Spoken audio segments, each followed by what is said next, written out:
İnkişafdan qalmış hamiləlik hökm deyil.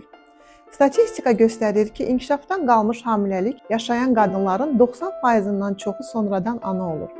Vacib olan əsas məqamı bilmək lazımdır. Əksər hallarda səbəb genetik pozulmadır. Bu qadının səhvi deyil, orqanizm zəifliyi demək deyil və qarşısını alına bilən bir hal olmur. Bu nə deməkdir? İlk öncə, təbii ki, bədən hamilə qalmağı bacarıb, implantasiya baş verib.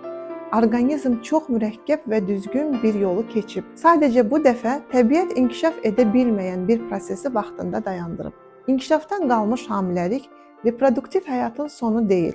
Sadəcə onun çətin, amma müvəqqəti bir mərhələsidir. Daha çox nəyə fikir verməliyik?